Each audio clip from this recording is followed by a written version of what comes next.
अस्सलामुअलैकुम जी नाज़रीन, अज दे विलाग दे विच मैं तुहाडे नाल अमजद गुजर केस दे विच ताज़ा जिहड़ी अपडेट होई आ उहदे मुतलक दसांगा कि जिहड़ा केस जिहड़ा 22 जून नूं होया सी कि अमजद गुजर साहब नूं एक सीट दे उत्ते बहण दी वजह दे नाल पुलिस एहलकार ने गोली मार दित्ती। वो अज ताज़ा तरीन अपडेट आई आ ते उहदी FIR दी नकल भी मेरे कोल आ गई आ। वो जिहड़ी नकल वो मैं थंबनेल ते भी ला देंगा और ये तुहानूं विच भी दिखा देंगा। ये वाक़या इस तरह कि अमजद गुजर साहब जिहड़े ने ये मेरे को कुछ 7-8 साल पहलों नौकरी कर चुके ने, बहुत अच्छे बंदे ने ते ये शादीशुदा ने ते इन्हां दे वालिद दा नाम मुहम्मद यूसुफ है। ये शेखुपुरा तो हाफजाबाद रोड ते आ झबरा वाला गला मंडी वन वाला उत्थे दे किते रहण वाले ने ते घर दे वाहद आदमी ने कमाण वाले, बाकी दे भैण भरा छोटे ने। ये कमा के लियाउंदा ते घर दा सर्कल चलदा आ। ये लाहौर गजू मते फैक्ट्री दे विच बतौर इंजीनियर काम करदा आ। इतवार दी चूंकि छुट्टी हुंदी आ, सारे लोग घरां नूं आ जांदे ने। ये भी इतवार दी छुट्टी गुजारन घर आ जांदा 8 दिन। हालांकि लाहौर कोल आ, ये हर रोज़ भी आ सकता, लेकिन हफ्ते बाद घर आंदा, आके चक्कर ला के फिर के चला जाता। सोमवार वाले दिन 22 तरीक नूं 5:30 बजे ये घरों निकलदा और जिस वेले निकलदा शेखपुरे 32 चौक दे विच जांदा, वैगन स्टैंड दे उत्ते पहुंचदा, वैगन दे विच बहिंदा ते जिस वेले किराया कुराया दे दिंदा, एक पुलिस एहलकार जिहड़ा ट्रैफिक दा कांस्टेबल दस्सिया जांदा जिहदा नाम है सुहेल अहमद वल्द मुहम्मद आजम, वो आंदा। जिस वेले तो ड्राइवर कंडक्टर दौड़ के उन्होंने प्रोटोकॉल देंदे ने। वो कहते हैं यार तू थले आ जा, तू पिछली सीट ते बह जा या फटे ते बह जा, तो साडा साहब आया इनू ज़रा बहन दे। अमजद गुजर साहब चूँकि वो पहला बैठ चुके सी, उन्होंने किराया दे चुके सी। वो कहते कि मैं किराया दे दिता, सीट ते पहला मैं बैठा, मैं हुण इनू किस तरह छड्ड दियां सीट नूं ते मैं पिछे फटे ते बह जा। इस तरह उन्हां दी बहसो तकरार हुंदी आ। वो जिहड़ा ड्राइवर ते कंडक्टर आ इनू खिच्चण लग पैंदा, थले उतर असीं तैनूं लैके नहीं जाना अगर तू इस साहब नूं अगे सीट नहीं देनी तां। वो कहंदा कि मैं नहीं पिछे बहना हैगा, ते वो कहंदे असीं तैनूं लैके नहीं जाना। इस तरह बहसो तकरार शुरू हो जाती है। उस तो बाद ये जिहड़ा कांस्टेबल आ सुहेल अहमद, ये कहंदा कि हुण तुसीं साइड ते हो जाओ, इन्हें मैनूं जगह नहीं दित्ती, सीट नहीं, इहदा मैं कर लैना इलाज, इहदा मैं बंदोबस्त करदा। हुण उहदे कोल एक बैग फड़िया हुंदा, उस बैग दे विच पिस्टल हुंदा। वो पिस्टल जिहड़ा फौरी कट के ते इनू मुबैना तौर दे उत्ते फायर मार दिंदा। फायर जिहड़ा इहदे खब्बे पट दे विच गोशत दे विच लग जांदा। अल्लाह दा इन्ना शुक्र आ कि किसी हड्डी वगैरह नूं उस फायर ने डैमेज नहीं किया। उस तो बाद उत्थे आवाम इकट्ठी हो जाती है, इहदी वीडियो बनानी शुरू कर दिंदी आ और 15 ते कॉल हो जाती है। रेस्क्यू 112 की टीम आती है और इनू चुकती आ DHQ हस्पताल शेखुपुरे लैके जाया जाता, उत्थे दाखिल कराया जाता और फिर पुलिस जिहड़ी आ अपनी कानूनी कार्रवाई शुरू कर दिंदी आ।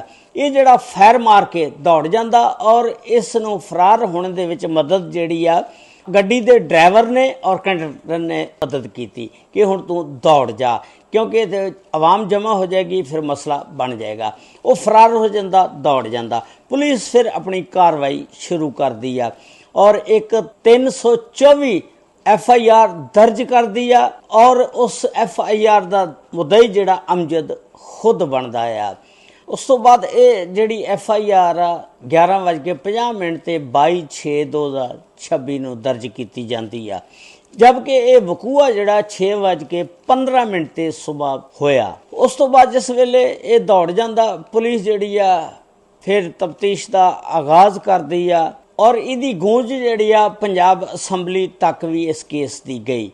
फिर सोशल मीडिया ते बड़े लोगों ने इस मौजू दे उत्ते वीडियो बनाई कि एक सीट के तनाज़े की वजह ना पुलिस एहलकार ने फायर मार दिता। हुण इत्थे बहुत सारे सवाल पैदा हुंदे ने कि आया वो जिहड़ा पुलिस एहलकार सी सुहेल अहमद, उहदे कोल पिस्तौल जिहड़ा सी वो सरकारी सी? अगर सरकारी पिस्तौल सी, गौरमेंट ने उन्होंने दिता होया सी, आया वो पहला उहदा दिमाग चैक किया गया सी, उन्होंने नफसियाती तौर पर जहनी मरीज तो नहीं सी, उन्होंने पिस्तौल क्यों दिता और पिस्तौल किस वास्ते दिता? आवाम की हिफाजत वास्ते या आवाम की जान लैण वास्ते?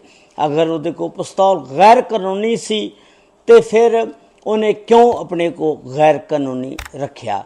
अगर असले वाला सी उहदे को पिस्तौल आया, उहदी कोई दुश्मनी सी किसी ना, या की वजह सी वो पिस्टल क्यों अपने को रखदा सी। उहदी मुकम्मल तहकीकात होनी चाहिए। गौरमेंट नूं भी चाहिए अगर किसी पुलिस एहलकार नूं कोई भी असला गौरमेंट दिंदी आ, सब तो पहला उस बंदे दा दिमाग चेक किया जाए कि वह ज़हनी तौर पर फिट आ या नहीं, या कोई नफसियाती मरीज तो नहीं जिस तरह इस बंदे ने अमजद गुजर नूं फायर मार के जख्मी कर दिता, ताकि आने वाले वक्त तो इस तरह असी नुकसानां तो बच सकते हैं। तो अगली गल यह आ कि 48 घंटे तो उत्ते टाइम गुजर गया, हजे तक पुलिस ने इस एहलकार सहेल अहमद नूं नहीं फड़िया। पता नहीं की वजह कि इनू क्यों नहीं पकड़िया गया। आया मुहर्रमां दी वजह दे नाल पुलिस जिहड़ी आ मुहर्रम दे विच बहुत ज़्यादा मसरूफ आ, इस वजह दे नाल नहीं फड़िया, या कोई पुलिस डंडी मार रही आ, उन्हां दा पेटी भरा आ, या कोई वो अप्रोच वाला बंदा आ जिहदी वजह दे नाल 48 घंटे गुजरने दे बावजूद उस बंदे नूं पकड़िया नहीं गया, गिरफ्तार नहीं हो सकिया। क्योंकि मेरी हुणे उस मुदई दे नाल फोन दे उत्ते गल हुई आ और उन्हें FIR दी नकल भी मैनू भेजी आ, और वो FIR दी नकल भी मैं तुहानूं दिखाई आ और थंबनेल ते भी मैं लाई आ। ते गल ये आ, अमजद दे खिलाफ होने वाले जुल्म नूं इहदी आवाज़ बनन वास्ते इस वीडियो नूं ज़्यादा तो ज़्यादा शेयर करो और हुकामे बाला तक इस आवाज़ नूं पहुँचाओ। इस तो अलावा मरियम नवाज साहबा नूं भी एक्शन लेना चाहिए। जिहड़ा ये परचा दर्ज होया FIR मुकदमा नंबर 1601/26 आ, ते SHO जिहड़े ने थाना सिटी B डिवीज़न दे उन्हां दा नाम आ इमरान खालिद डोगर साहब। माशाअल्लाह जवान बंदे ने, ते इन्हां नूं भी चाहिए कोई कोशिशां तेज़ करन और इस बंदे नूं गिरफ्तार करन, और गिरफ्तार करके इनू कड़ी तो कड़ी सज़ा जो कानून के मुताबिक बनती है इनू दिती जाए और इनू इबरत का निशान बनाया जाए, ताकि ये जिहड़े गौरमेंट के बंदे ने खासकर पुलिस एहलकार इस साडी हिफाजत की जिम्मेदारी इन्हां दे उत्ते हुंदी आ, ते ये असला फड़ के साडे उत्ते चलाना शुरू कर दिंदे ने, ते ये कित्थे दा कानून लिखिया होया। तो इस वास्ते इसकी पुछगिछ जरूर होनी चाहिए आ।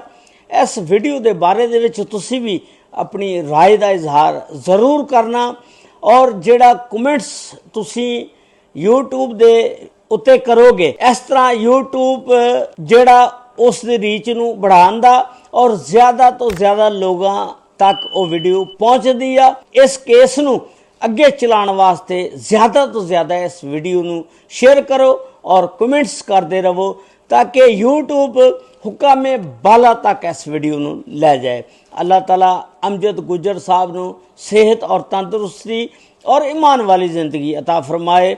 आमीन सुम्मा आमीन। अस्सलामु अलैकुम व रहमतुल्लाहि व बरकातुहू।